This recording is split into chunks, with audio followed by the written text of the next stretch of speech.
Hello everyone. हम लोग इस वीडियो लेक्चर में जो है professional practice law and ethics subject का पीवाईक्यू सॉल्यूशन देखेंगे। 2024 का क्वेश्चन पेपर है ये, और बीयू पटना का क्वेश्चन पेपर है ये। ठीक है। वीडियो हमारा 3-4 पार्ट में होगा, तो आप सारा पार्ट जरूर देखिएगा। तो ये पार्ट जो है, इसमें हम लोग कुछ इंपॉर्टेंट लॉन्ग क्वेश्चन देखेंगे। ये क्वेश्चन आपका ऐसा है ना कि आपका ये जो है रिपीट भी कर सकता है, मतलब रिपीट करने का इसका चांस ज्यादा है। ठीक है। ऑडियो का इशू है तो आप ईयरफोन का इस्तेमाल कर सकते हैं। ठीक। तो आइए हम लोग इस चीज को समझते हैं कि ये कह क्या रहा है। तो हमारा सवाल ये कहता है, क्या कहता है सर, डिस्कस ब्रीफली अबाउट लोक अदालत।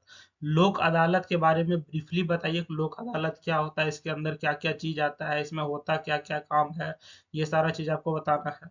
How it plays vital role in dispute resolution. मान के चलिए अगर कहीं पे कोई तरह का विवाद हो गया तो उसमें इसका जो है क्या योगदान है। ठीक है, ये चीज भी आपको समझाना है। ठीक। तो सबसे पहले तो आपको हम बता दें कि ये लोक अदालत होता क्या है, अगर सबका मतलब समझ में आ गया। अगर आप टॉपिक समझ के जा रहे हैं, एग्जाम में किसी तरह से घुमा फिरा के पूछेगा, आप आंसर बना के लिख दीजिएगा। क्यों? क्योंकि इंजीनियर ये सब में एक्सपर्ट होता है।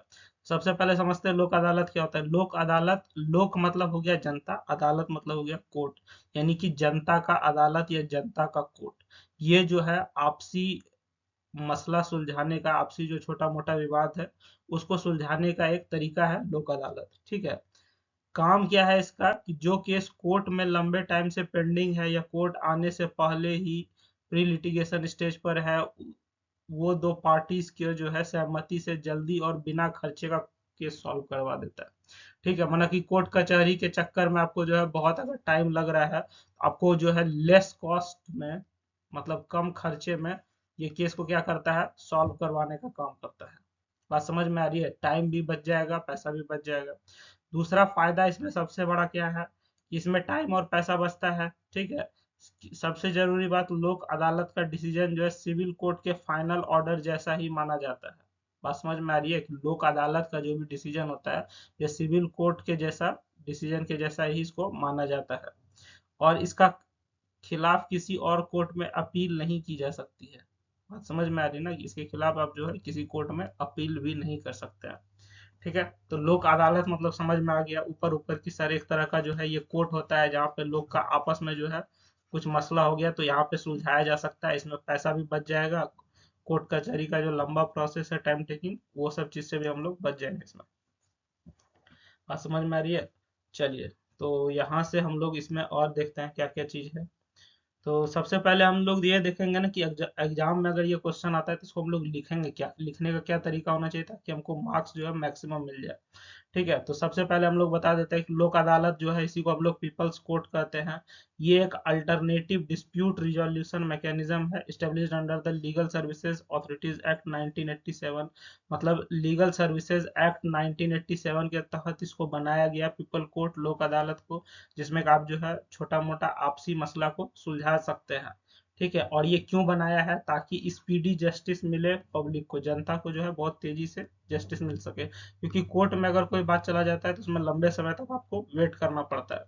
बात समझ में आ गई? लोक अदालत का क्या है, इसका मीनिंग और मेन ऑब्जेक्टिव क्या है। Lok Adalat aims to settle disputes amicably through compromise and conciliation. It promotes access to justice for all sections of society, especially weaker section। ठीक है। लोक अदालत में हमारा क्या होता है कि मान के चलिए खास करके जो गरीब तबका का आदमी है, जो कोर्ट में जाने में असक्षम है, ठीक है, उसको छोटा मोटा आपस में जो है नुकसान सह के उसका जो है केस को खत्म कर दिया जाता है कि भाई थोड़ा नुकसान तुम सह लो, थोड़ा तुम सह लो, और आपस में जो है कॉम्प्रोमाइज करके बात को यहीं पे रफा दफा करो। बात समझ में आ गई? चलिए, इसके बाद अगर हम लोग बात करेंगे इसका लीगल स्टेटस क्या है, लोक अदालत का कोई लीगल वैल्यू है कि नहीं है। ठीक है। तो the award of Lok Adalat is deemed to be decree of a civil court, it is a final and binding on the parties and no appeal lies against it. देखिए, लोक अदालत में भी जो बात कहा जाएगा वो सिविल कोर्ट में कहे गए बात के अनुसार वैलिड है। ठीक है। सिविल कोर्ट आप जाइएगा, वहां पे आपका जो फैसला सुनाया जाएगा, या फिर लोक अदालत में जो आपका फैसला सुनाया जाएगा, दोनों लगभग एक समान माना जाता है। बात समझ में आ रही है? ठीक है। और जैसे कि मान के चलिए सिविल कोर्ट में अगर आप चले गए तो उसमें फिर कोई अपील करेगा तो वो हाई कोर्ट में जा सकता है, सुप्रीम कोर्ट जा सकता है। लेकिन लोक अदालत में जो फैसला सुना गया उसमें आप कोई अदर जगह जाके अपील नहीं कर सकते हैं। बात समझ में आ रही है? मतलब लंबा प्रोसेस नहीं चलेगा, टाइम बचेगा, तुरंत जस्टिस मिलने का संभावना इसमें। चलिए, कंपोजिशन इसमें जो है लोक अदालत में होता क्या क्या चीज है, तो एक लोक अदालत में जनरली तीन तरह का चीज होता है। एक जुडिशियल ऑफिसर होता है जिसको हम लोग चेयरमैन कहते हैं, एक लॉयर होता है वकील जो कि बात को रखता है वहां पे सबके सामने, ठीक है, और एक सोशल वर्कर या एक्सपर्ट होता है। तो लोक अदालत में मेनली तीन तरह का आदमी होता है। बात समझ में आ गई? लोक अदालत में हमारा जो है मेनली तीन तरह का आदमी होता है, एक जुडिशियल ऑफिसर जिसको आप चेयरमैन कह सकते हैं, एक लॉयर हो सकता है, और दूसरा क्या हो सकता है, सोशल वर्कर या एक्सपर्ट हो सकता है। ठीक है, चलिए, तो तीन तरह का आदमी हो गया लोक अदालत में। इसका वैल्यू किसके बराबर है सर? सिविल कोर्ट के बाद की वैल्यू के बराबर है सर। ठीक है, इसमें जो है आगे अपील नहीं होता है, एक बार जो फैसला हो गया आप यहीं पे मामला रफा दफा कर देते हैं सर। ठीक है, लोक अदालत किसके लिए फायदेमंद है सर? वीकर सेक्शन के लिए, समाज के अंदर जो कमजोर तबका है उसके लिए ज्यादा इफेक्टिव है। क्यों सर? क्योंकि इसमें जो है पैसा आपका बचता है, कोर्ट कचहरी का बहुत ज्यादा चक्कर लगाने की आवश्यकता नहीं है। ठीक है, इतना बात समझ में आ गई। चलिए, अब यहाँ से हम लोग देखते हैं जुरिस्डिक्शन क्या है इसका। ठीक है, तो लोक अदालत डील क्या क्या चीज के साथ कर सकता है? लोक अदालत डील करता है सिविल केसेस के साथ, मतलब आपस में छोटा मोटा जो मसला हो गया, ठीक है, समाज में, वो सब इसके अंदर आता है। कंपाउंडेबल क्रिमिनल केसेस आता है, मोटर एक्सीडेंट क्लेम आता है, ठीक है, मैट्रिमोनियल डिस्प्यूट आता है, मान के चलो कि कोई लड़का लड़की किसी के साथ भाग गया, किसी की पत्नी किसी के साथ भाग गई, बात समझ में आ रहा है? तो ये सब जो भी यहाँ पे, या फिर आपस में घरेलू हिंसा हो गया, ठीक है, तो इस तरह का जो शादी ब्याह से रिलेटेड चीज है वो सारा भी इसके अंदर आता है। बैंक रिकवरी का केस भी आता है, बात समझ में आ रही है? पब्लिक यूटिलिटी डिस्प्यूट्स भी आता है। तो ये सारा चीज जो है लोक अदालत के अंदर आपको जो है देखने को मिल जाएगा। उसके बाद नॉन कंपाउंडेबल ऑफेंस को इसमें नहीं लिया जाता है। चलिए, अब यहाँ से हम लोग देखेंगे कि लोक अदालत होता कितने तरह का, टाइप्स ऑफ लोक अदालत। तो लोक अदालत मेनली चार तरह का होता है। ठीक है, कौन कौन सा? एक होता है नेशनल लोक अदालत। एक क्या होता है सर हमारा? नेशनल लोक अदालत। ठीक है, यानी कि स्टेट, सॉरी, कंट्री लेवल पे ये होता है। ठीक है, हर राज्य का अपना अपना होता है। ठीक है, उसके बाद डिस्ट्रिक्ट या स्टेट या डिस्ट्रिक्ट लोक अदालत। ठीक, उसके बाद परमानेंट लोक अदालत फॉर पब्लिक यूटिलिटी सर्विसेज, एक परमानेंट लोक अदालत भी होता है, और एक मोबाइल लोक अदालत भी होता है। ठीक है, मोबाइल लोक अदालत मतलब कोई उठ के कहीं भी जा सकता है। मोबाइल शब्द का जो मतलब होता है ना, उसका मतलब होता है कि आप उसको कहीं पे भी आसानी से ले जा सकते हैं। ठीक है, उसको हम लोग मोबाइल कहते हैं। तो हमारे पास लोक अदालत चार तरह का हो जाएगा, एक नेशनल लोक अदालत, दूसरा स्टेट या डिस्ट्रिक्ट लोक अदालत, तीसरा परमानेंट लोक अदालत, और चौथा मोबाइल लोक अदालत। बात समझ में आ गई? चलिए,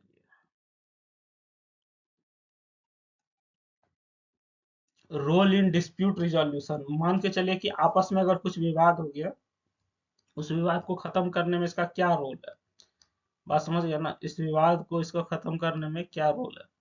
तो speedy disposal of cases, cases जो है आपका जो है बहुत तेजी से यहाँ पे सॉल्व होता है।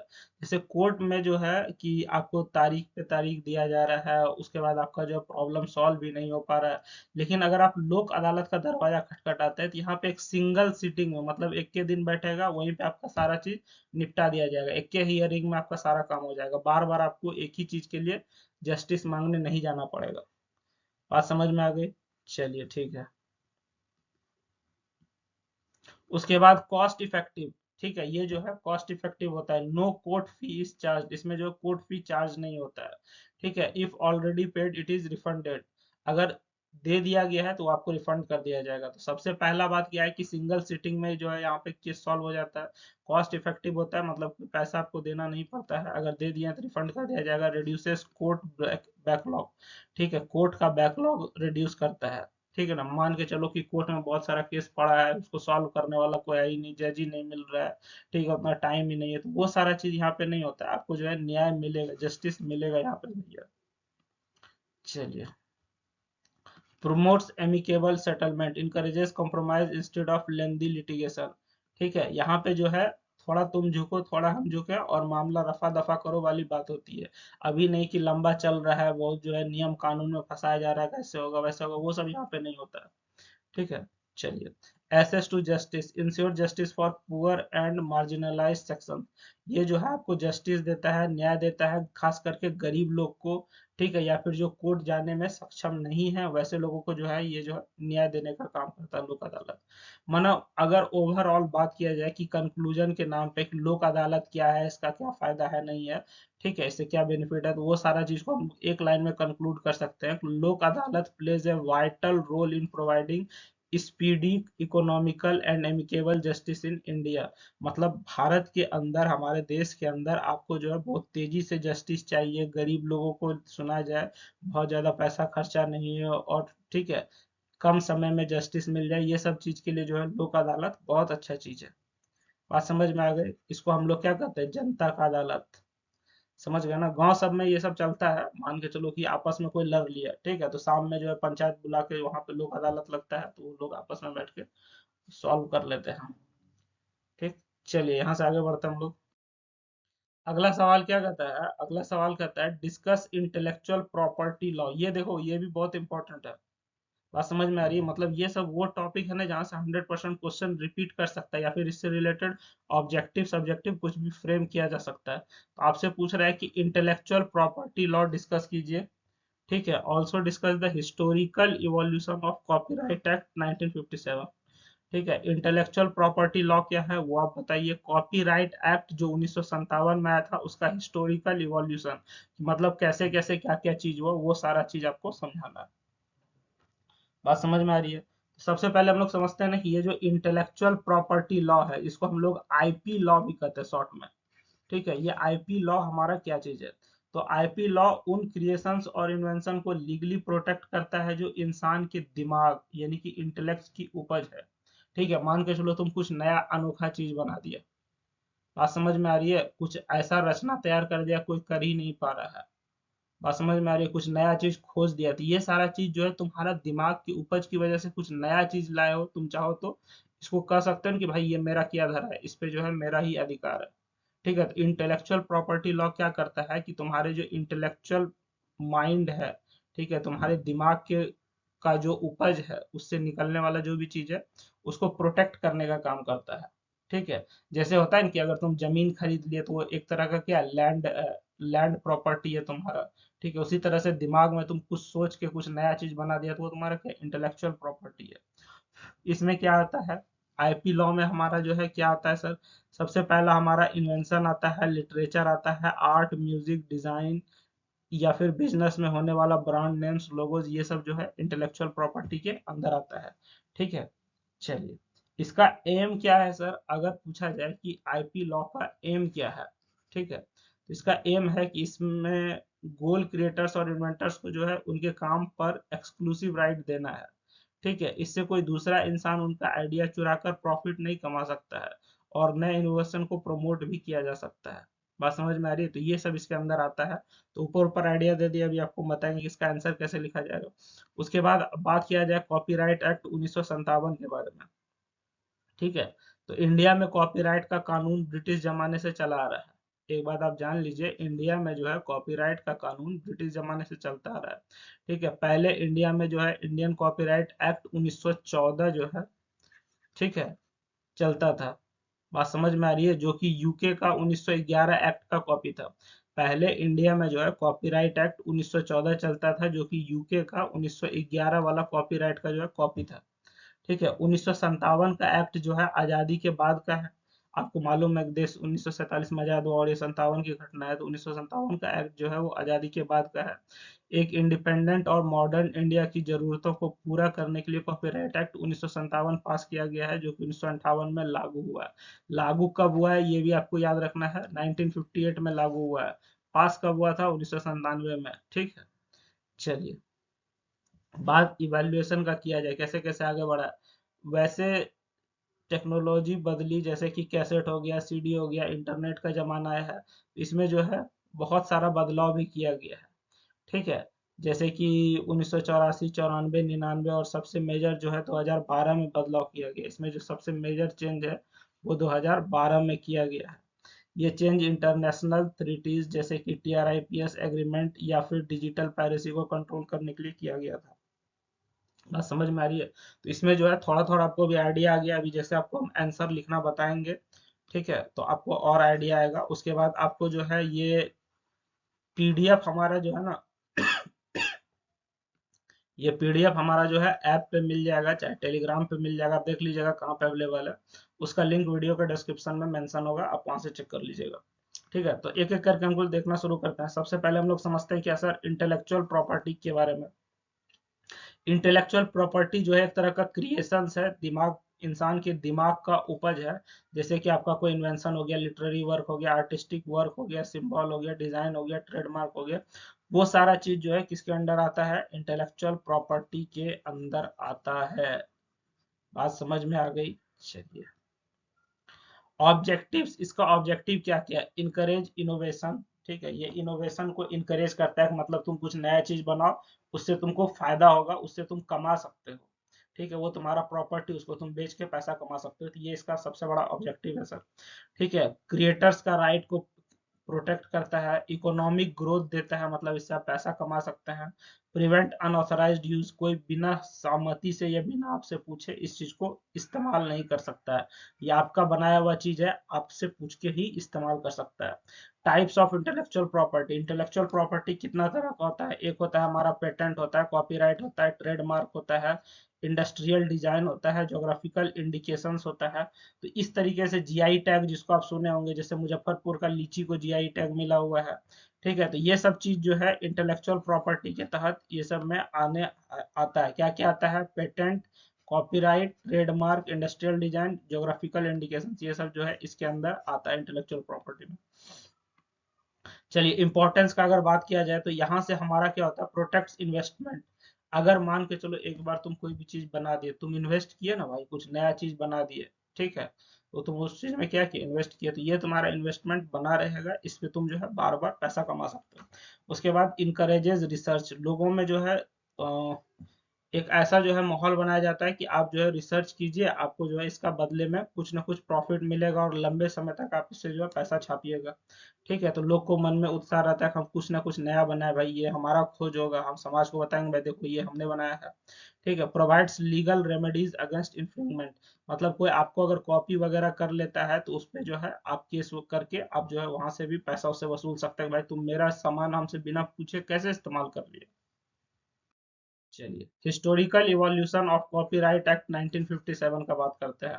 ये जो कॉपीराइट एक्ट 1957 में बना है, इसका हिस्टोरिकल इवोल्यूशन कैसे कैसे हुआ है। ठीक है, तो कॉपीराइट एक्ट 1957 का जो है ये किसको रिप्लेस करके बना है, 1914 वाला एक्ट को रिप्लेस करके बना है। ठीक है, अंग्रेज जमाने का ये कानून था, और ये 1914 वाला किसको कॉपी किया गया था, आपको हम बोले थे कि 1911 में जो यूके में लागू हुआ था, यूके का जो कॉपीराइट एक्ट था उसको कॉपी करके 1914 में इंडिया में बनाया गया। और ये 1914 वाला एक्ट को जो है रिप्लेस करके भारत में जो है, आजाद भारत में जब हमारा देश आजाद हुआ तो 1957 में क्या है, कॉपीराइट एक्ट लाया गया था। तो कहाँ से कहानी शुरू हुआ आपको मालूम चल गया। ठीक है, चलिए, अब ये जो है इनएक्टमेंट, मतलब ये कब लागू किया गया था। ठीक है, कॉपीराइट एक्ट 1957 जो है ये कब लागू किया गया था, तो ये 21 जनवरी 1958 को लागू किया गया था। याद रखिएगा, ये ऑब्जेक्टिव का यहाँ से क्वेश्चन आपसे पूछ सकता है। ठीक है, और प्रोवाइड करता है ये कम्प्रिहेंसिव प्रोटेक्शन टू ऑथर्स, मतलब जो भी उसका लेखक है, जो भी उसको मालिक है, उसको वो जो है अधिकार देता है कि भाई आपका चीज है, आप ही इसके मालिक है। कोई दूसरा अगर आपसे बिना परमिशन के इस्तेमाल कर लेगा तो आप उसको केस कर सकते हैं, चाहे उससे आप पैसा हर्जाना वसूल सकते हैं, फाइन मार सकते हैं। बात समझ में आ गई? चलिए, मेजर अमेंडमेंट का अगर बात किया जाए, इसमें क्या क्या सुधार किया गया है, तो 1983 और 1984 में इसमें कुछ सुधार किया गया, जिससे कि तहत इसमें क्या किया गया, पायरेसी करने पे पेनल्टी लगाया जाता है। ठीक है, पायरेसी करने पे पेनाल्टी जो है इंक्रीज कर दिया गया है, कि अगर आप जो है किसी चीज का डुप्लीकेट बेचिएगा और वो एक इंटेलेक्चुअल प्रॉपर्टी है या कॉपीराइट के अंदर आप में है, ठीक है, तो आपको जो है पेनाल्टी ज्यादा देना पड़ेगा। अब कितना ज्यादा देना पड़ेगा, हर चीज का अलग अलग होता है। ठीक है, तो 83-84 में जो अमेंडमेंट हुआ, अमेंडमेंट मतलब उसमें सुधार किया गया, उसमें जो है पायरेसी का जो है पैसा बढ़ाया गया है। 1994 का अमेंडमेंट में क्या गया है, recognised computer programs and performers right. ठीक है, इसमें कंप्यूटर प्रोग्राम वगैरह पे उस पे बातचीत किया गया। 1999 में जो अमेंडमेंट हुआ, इसमें क्या गया, aligned Indian law with trips agreement. ठीक है, इंडियन लॉ को ट्रिप्स एग्रीमेंट के साथ आपस में अलाइन किया गया है। चलिए, उसके बाद 2012 में जो अमेंडमेंट हुआ, ये सबसे फाइनल माना जा रहा है अभी लेटेस्ट वाला। Strengthen royalty rights of authors. अगर आपने कुछ बनाया है तो आपको उसका रॉयल्टी मिलेगा। ठीक है, आपका बनाया हुआ चीज बार बार बिकेगा तो उस पे आपको जो है कुछ ना कुछ 10% 20% जो भी आपका रॉयल्टी बनता है वो पैसा आपको मिलना चाहिए। ठीक है। Introduce digital rights management. Digital right management को जो है इंट्रोड्यूस किया गया। Protection for disabled person. Disabled person के लिए प्रोटेक्शन लाया गया है। तो ये सारा चीज जो है इसके अंदर आया है हमारा। किसके अंदर आया है सर? कॉपीराइट एक्ट 1957 के अंदर आया है। बात समझ में आ गई? चलिए, वर्क्स प्रोटेक्टेड, इसके अंदर क्या क्या चीज वर्क, कौन कौन सा चीज जिसको प्रोटेक्ट किया जाता है कॉपीराइट एक्ट के अंदर? जैसे लिटरेरी वर्क, आपने बहुत अच्छा कविता कहानी रचना कुछ तैयार किया, वो आपका इसके अंदर आ जाएगा। ड्रामेटिक वर्क्स आ जाएगा। ठीक है। म्यूजिकल वर्क्स, आपने कोई अच्छा धुन बना दिया, कोई गाना बना दिया। ठीक है। आर्टिस्टिक वर्क जो है, सिनेमाटोग्राफी फिल्म है, साउंड रिकॉर्डिंग है, कंप्यूटर प्रोग्राम है, ये सारा चीज जो है इसके अंदर जो है प्रोटेक्ट किया जाता है। चलिए, इसका जो ड्यूरेशन होता है, life of author plus 60 years, इसका जो है मेन कॉपीराइट का जो है चलता है। बात समझ में आ गई? चलिए, अब आपको क्या कर रहा है, explain the patents act 1970 and discuss patent protection for program, computer program. Patent act 1970 बताइए और इसका जो है प्रोटेक्शन ऑफ कंप्यूटर प्रोग्राम ये भी बताइए। तो देखिए, patents act 1970 governs patent protection in India.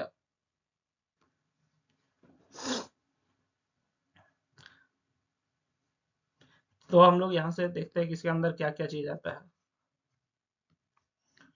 सबसे पहला जो इसका ऑब्जेक्टिव है पेटेंट एक्ट 1970 का, ठीक है, उसमें क्या क्या चीज आता है? प्रमोट इनोवेशन, कि आप कुछ नया चीज अगर खोजें तो उसको प्रमोट किया जाए। आपका कुछ इन्वेंशन है उसको प्रमोट किया जाए। सेफ गार्ड पब्लिक इंटरेस्ट, इस चीज को सेफ गार्ड किया जाए। तो ये सारा चीज इसके अंदर आ जाएगा। इसके साथ साथ हमारा जो कंडीशंस फॉर पेटेंटेबिलिटी क्या है, ठीक है, आप किस किस कंडीशन में अपना चीज जो है पेटेंट कर सकते हैं। जैसे कि अगर आप कोई नॉवेल्टी का काम कर रहे हैं, मतलब जनता के हित में अगर कुछ काम किए हैं, इन्वेंटिव स्टेप लिए हैं, कोई खोजकारी काम की कदम उठाए हैं, चाहे इंडस्ट्रियल अप्लीकेबिलिटी, मतलब अगर आप कुछ बनाते हो उससे इंडस्ट्री को बहुत ज्यादा फायदा होता है, तो ये सारा चीज जो है इसके अंदर आ जाएगा। बात समझ गए? टर्म ऑफ पेटेंट 20 साल from the date of filing. आप जिस दिन अपना पेटेंट फाइल कीजिएगा उससे 20 साल तक आपको जो है अधिकार मिलेगा कि भैया ये कोई भी चीज इस्तेमाल करेगा तो आपसे पूछ के इस्तेमाल करेगा। ठीक है, बदले में आप उससे पैसा चार्ज कर सकते हैं। चलिए, राइट्स ऑफ पेटेंटी, जिसने पेटेंट किया है उसके पास क्या क्या राइट है? एक्सक्लूसिव राइट टू मेक, कोई भी चीज बनाने का जो है उसके पास एक्सक्लूसिव राइट है। उस चीज को इस्तेमाल करने का उसके पास जो एक्सक्लूसिव राइट है, उसको बेचने का, सेल करने का एक्सक्लूसिव राइट है। लाइसेंस द इन्वेंशन, इन्वेंशन को लाइसेंस देने का जो है उसके पास राइट है। तो ये सारा राइट जो है उसके पास आता है।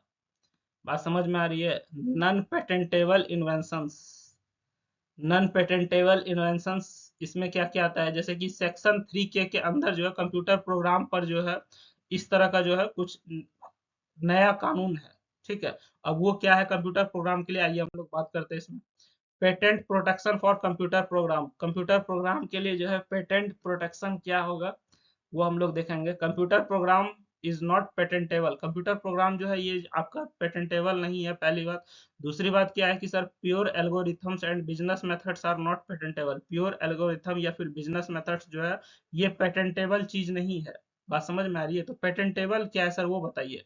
ठीक है, आप तो कह रहे हैं कि ये पेटेंटेबल नहीं है, ये पेटेंट के अंदर नहीं आता है, तो ये है क्या क्या आ सकता है? तो software combined with hardware producing technical effect में भी पेटेंटेबल। ठीक है, सॉफ्टवेयर जिसमें कि हार्डवेयर है, ठीक है, अगर और प्रोड्यूसिंग टेक्निकल इफेक्ट, उसको आप पेटेंट कर सकते हैं। पहली बात। दूसरी बात हमारा क्या है sir, computer programs are protected under copyright law. Computer programs जो है प्रोटेक्ट किया जाता है किसके अंदर सर? कॉपीराइट लॉ के अंदर प्रोटेक्ट किया जाता है। बात समझ गए? कंक्लूजन का बात किया जाए, इंडिया फॉलोज ए रेस्ट्रिक्टिव अप्रोच। ठीक है, इंडिया जो है रेस्ट्रिक्टिव अप्रोच फॉलो करता है। Software alone is not patentable unless it shows technical contribution. ठीक है, सॉफ्टवेयर सिर्फ आपका जो है पेटेंटेबल नहीं हो सकता है। बात समझ में आ रही है? इसमें सॉफ्टवेयर हार्डवेयर सबका मिक्सन के साथ आपका जो है पेटेंट कर सकते हैं, सिर्फ सॉफ्टवेयर आप पेटेंट नहीं कर सकते। ठीक है, तो इसमें ये खास तरह का रेस्ट्रिक्टिव अप्रोच है। ठीक है, चलिए तो ये हमारा सर यहाँ पे ये पार्ट हमारा होता है समाप्त। आप जो है नेक्स्ट लेक्चर में देखिए और बाकी क्वेश्चन सब, और क्वेश्चन ये सब इंपॉर्टेंट है, रिपीट करेगा ही। ठीक है, अगर आपको कोई बात समझ में नहीं आएगी तो आप कमेंट सेक्शन में हमसे पूछ सकते हैं। वीडियो का डिस्क्रिप्शन जरूर पढ़िएगा, आपकी काम का बहुत सारा लिंक है। Thank you everyone, good luck for your exam. हम उम्मीद करते हैं कि आपका